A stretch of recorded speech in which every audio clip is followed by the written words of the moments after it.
जब एक औरत जवानी में होती है, बहू होती है, जब तक जोर देती है कि न्यारा हो जा, अपने पति से जोर देती रहती है बार बार कि न्यारा हो जा, तू कमाता है और सारा कुनबा थाली बैठ के खाता है, ये अच्छा नहीं है। जब वो ही औरत बुजुर्ग हो जाती है और उसके 4 बच्चे हो जाते हैं तो वो कहती है कि बेटा एकता में बल है, एक होके रहो, तुम्हारा कोई कुछ नहीं बिगाड़ सकता। ये विडंबना है हमारे भारत देश की। जब माता जी अपने 4 बेटों को देखती है, वो कहती है कि बेटा एक होके रहो, एकता में बल है।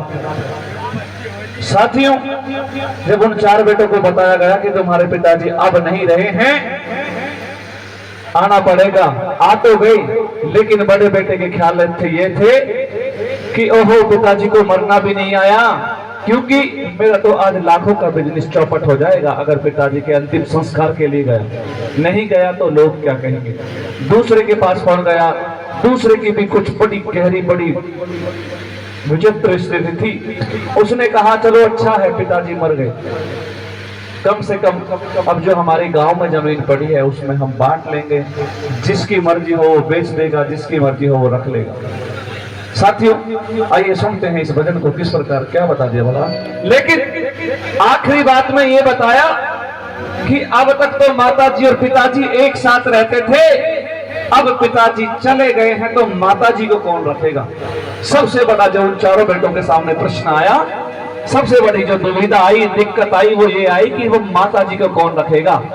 एक दूसरे की तरफ देखने लगेंगे कि शायद ये रख ले, शायद वो रख ले, लेकिन सभी ने अपने अपने हाथ हिला दिए, क्योंकि माँ तो इस धरती की जननी है, इस सृष्टि की जननी है। माँ तो एक छाया है, अगर माँ पेड़ है तो पेड़ की छाया है, माँ तो आसमान है, माँ पानी है, माँ वृक्ष है, माँ सब कुछ है हमारे लिए। माँ नहीं तो इस संसार में कुछ नहीं। आइए साथियों सुनते हैं इस वचन को। जैसे पहले बताया कि एक बेटे ने ये भी बताया कि कम से कम घर जमीन जायदाद बांट ली जाएगी, तो यहीं से शुरू करते हैं भजन को। पहले घर और दर बांटो, फिर चिता बाप की जड़ाओ, और कौन रखेगा। साथियों विडंबना यही थी कि अब कौन रखेगा माँ को। माता जी सबसे बड़ी दिक्कत आ गई थी सामने, कौन रखेगा, सबसे बड़ा प्रश्न था। और कौन रखेगा माँ को रे, ये भी तो बदला।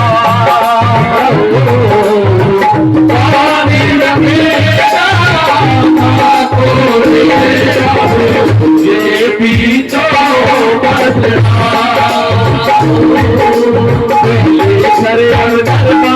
फिर चिता बाप की चढ़ाओ, पहले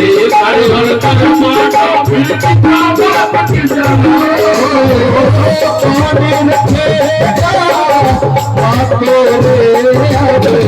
ये भी तो बदला।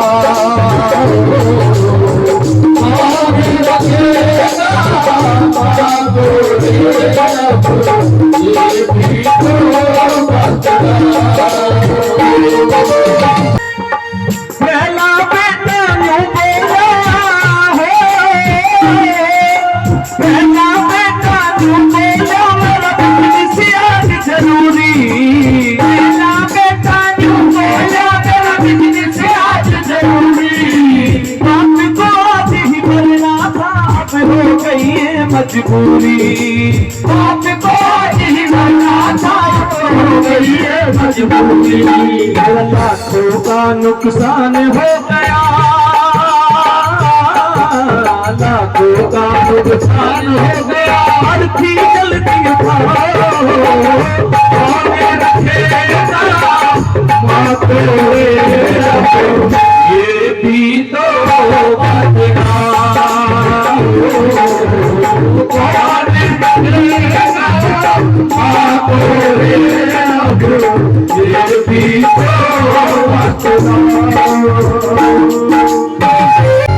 साथियों बता दिया पहले बेटे ने कि पिताजी को मारना भी नहीं है, अगर अगर आज मैं पिताजी के अंतिम संस्कार के लिए गया तो मेरा लाखों का बिजनेस चौपट हो जाएगा, क्योंकि वो बेटा बिल्कुल दिमाग से अंधा हो चुका था। बस कोई जागृत था तो उसके मन में लालच था, पैसा, सिर्फ पैसे को की तरफ देख रहा था।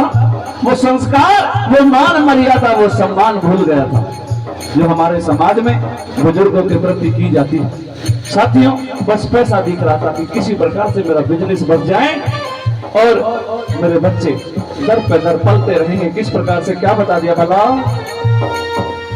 दूसरा बेटा नो बोले फिर घेर में हिस्सा मेरा, दूसरा बेटा नो बोले फिर घेर में हिस्सा मेरा। आए गए कि तुम करियो मैंने अब तक किया बतेरा, आए गए कि तुम करियो मैंने बतेरा। लेन देन के इस चक्कर से, लेन देन के इस चक्कर से मुझको दूर हटाओ। कौन रखेगा बातों रे अब ये भी तो बतलाओ। कौन रखेगा बातों रे अब ये भी तो बतलाओ। दूसरे बेटे ने भी अपनी मनसा बता दी कि कम से कम अगर यहाँ पिताजी के अंतिम संस्कार के लिए आ ही गए हैं। बहन जी सुनो, हेलो, सुन लो ध्यान से। हाँ जी माता जी, सुन लो ध्यान से प्लीज।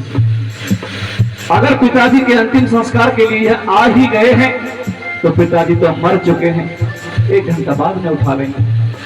जमीन जायदाद बांट लो भैया। पता नहीं अब हम चारों भाई कितने दिन में मिले हैं, और अब के बाद अगर आज भी ये गुजर गया तो पता नहीं कब हमारा मिलना होगा। तो इससे अच्छा है जमीन जायदाद बांट लो भैया। जिसे जरूरत है वो बेच देगा, जिसे जरूरत नहीं है वो रख लेगा। इस प्रकार से दूसरे बेटे ने भी अपनी बात रख दी। अब तीसरे बेटे की बारी थी। आइए सुनते हैं तीसरा बेटा क्या कहता बना। तीसरा बेटा यूं बोला मेरी भी सुन लो भाई, तीसरा बेटा यूं बोला मेरी भी सुन लो भाई। मैं भी माँ को क्यों रखूं, मुझे कुर्सी धीरे कमाई। मैं भी माँ को क्यों रखूं, मुझे कुर्सी धीरे कमाई। कफन खरीद के लाना है, कफन खरीद के लाना है, पैसे का हिसाब लगाओ। कौन रखेगा माँ को रे, ये भी तो बतलाओ। कौन रखेगा माँ को रे, ये भी तो बतलाओ। साथियों, तीसरे बेटे ने भी अपनी मनसा बता दी, जाहिर कर दी कि अगर आप सोच रहे हो कि माँ को मैं रख लूंगा तो कहीं नहीं रखूंगा, क्योंकि मुझे कोई माँ ने ज्यादा हिस्सा नहीं दे दिया है, मुझे पिताजी ने कोई ज्यादा हिस्सा नहीं दे दिया है। और अभी तो पिताजी की लाश यहीं पे पड़ी हुई है। अभी तो मेरे भाइयों कफन काटी का हिसाब लगा दो, जो भी कुछ बनता हो सबकी जेब से वो बराबर बराबर हिस्सा मुझे दे दीजिए ताकि इनका सामान आ सके। साथियों, वो चारों बेटे की आंखों के सामने बिल्कुल अंधकार आ चुका था। बिल्कुल उनके दिमाग में लालच जागृत हो चुका था और उनको कुछ दिख रहा था, तब वो केवल पैसा था। पैसा सब कुछ नहीं होता, पैसा भगवान नहीं होता। पैसे से हर जरूरत पूरी हो सकती है, लेकिन पैसे से माँ बाप नहीं मिल सकते और माँ बाप का प्यार नहीं मिल सकता। साथियों, बहुत गहरी विडंबना है हमारे भारत देश की। कोई भी बहू आ जाती है, सासू से मिलकर नहीं रहती, कहती है कि इसने तंग कर रखी है, इसने नाक में नकेल डाल रखी है। लेकिन वही बहू जब अपने पीहर में, अपने मायके में देखती है अपनी माँ को और अपनी भाभी को, तो कहती है कि हमारी भाभी बहुत बुरी है, माँ की इज्जत नहीं करती। मतलब माँ की इज्जत तो वो करवाना चाहती है अपनी भाभी से, लेकिन खुद जिसकी बहू है उसकी इज्जत नहीं करना चाहती। तो सासू भी एक माँ है, और वो सासों को भी सोचना चाहिए कि ये पराए घर की बेटी है और अपना घर छोड़ करके ये यहाँ सब कुछ त्याग करके ये आई है।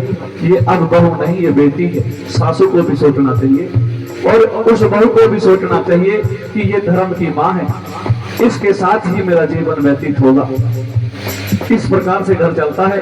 साथियों, अब चौथे बेटे की बात थी। चौथा बेटा इन सब बातों को सोच रहा था, सोच रहा था कि कितने जलील लोग हैं, कितने नीच है, कितनी बदतमीज लोग हैं। दया धर्म शर्म कर्म इनके मन से बिल्कुल निकल चुकी है, उतर चुकी है। कहता है कि माँ, ये सारे नीच हो गए हैं, तुम्हें कोई नहीं रखेगा, मैं रखूंगा।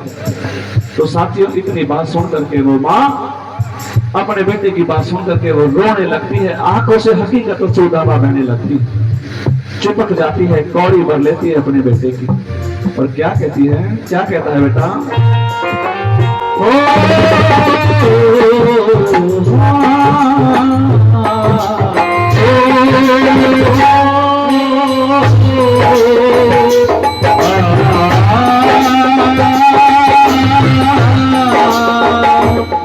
ममता के मंदिर की है तू सबसे प्यारी मूर्ति।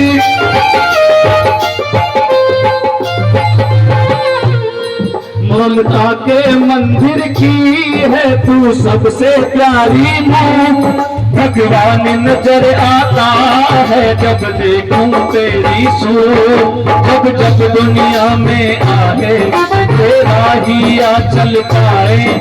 जन्मों की दीवारों पे हम नाम कोई लिख जाए। ये बंधन तो प्यार का बंधन है, जन्मों का संगम है। ये बंधन तो प्यार का बंधन है, जन्मों का